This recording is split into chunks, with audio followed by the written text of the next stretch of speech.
Hey everybody, it's your girl Mrs. Garcia coming back with another video. To all my new watchers, hello and welcome. Don't forget to hit the subscribe button as well as the bell notification down below. Let's give this video a full watch and a thumbs up.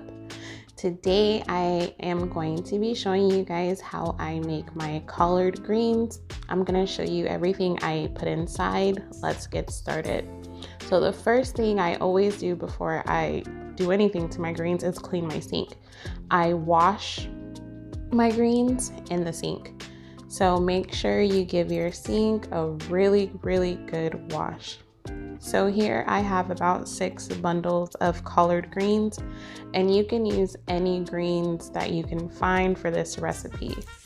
So I am just taking the leaves off the stems, and I do like to use a little bit of the stem to add another texture into my greens. But here you just see me just basically chopping them up into smaller pieces. And I don't know what it is about chopping them up this way, but again, it just makes my greens taste so much better. So you just chop them up into little bite-sized pieces. Next, and the most important thing, we are going to wash our greens. We are going to make sure we get all that dirt off. So what you want to do is just grab some salt and spread that all over with some lukewarm water, and we are going to get all that dirt off of our greens.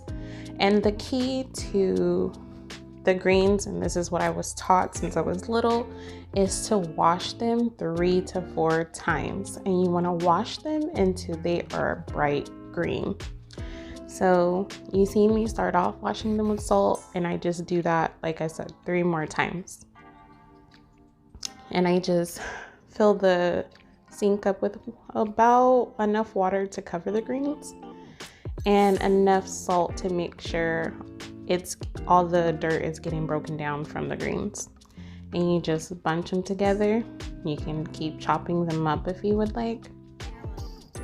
And you can tell when your greens are completely clean, like I said, once they're really bright green and your water runs really clear, or your sink doesn't have any dirt in it. So see, bright green and beautiful because they are fully clean. Here you see me just rinsing off all the rest of the salt. That way our greens won't be salty.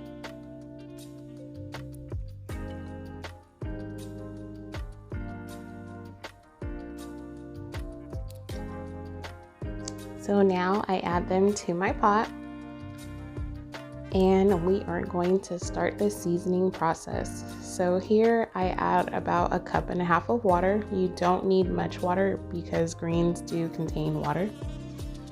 I will be adding 2.5 teaspoons of minced garlic, or as much as your heart desires. The secret to my greens is the ginger. It does something. It's just like magic. It brings, you just have to try it, trust me.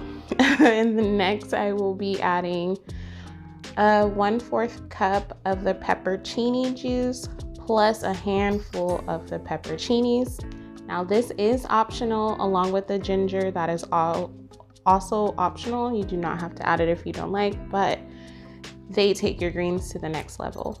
Then I have 1/4 of white onion. I just dice that up and add it to the pot as well. So I'm just gonna let that boil down for about 15 minutes as I chop up my bacon. Here I did have about 5 slices of bacon, and I'm just frying that up because this is part of our seasoning, the bacon fat.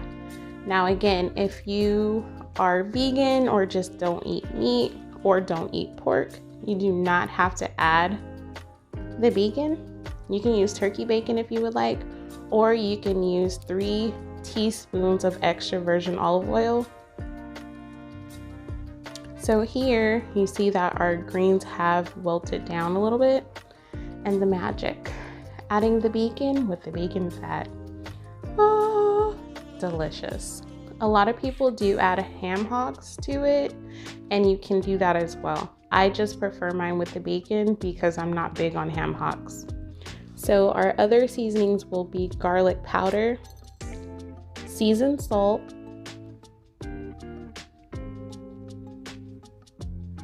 slap your mama,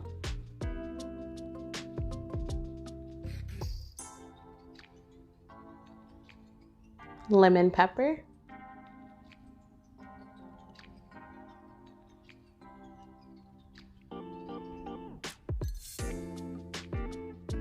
chicken bouillon. Now with these seasonings, you just want to add a teaspoon to a half a teaspoon to a full teaspoon until you get the seasoning the way that you would like it. After the greens cook a little while, you know, you can adjust, you can taste the seasoning and adjust it to your liking. Again, I am an eyeball cook. I usually can measure out how much I would like in my seasoning. In my food without making it salty. So just measure it by half a teaspoon to a teaspoon at first. Let it cook for a while, taste it, and that will let you know if you need to add more. So here I'm just showing you guys what I paired it with. I had some Italian crusted pork chops, some honey brown sugar cornbread muffins, and some fettuccine mac and cheese. When I tell you guys this meal was so perfect, it was. Everything complemented each other so well. Look at those greens. You do want those to cook for about an hour to an hour and 45 minutes. The longer they sit, the better they taste.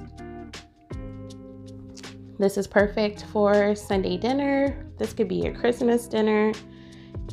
It's just amazing. It's really perfect. Yeah, just looking at this makes me hungry. Well, I hope you guys all like this video. Please remember to like, comment, subscribe, and share this content.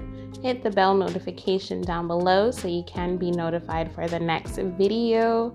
And for more tasty recipes, go ahead and hit the playlist at the end.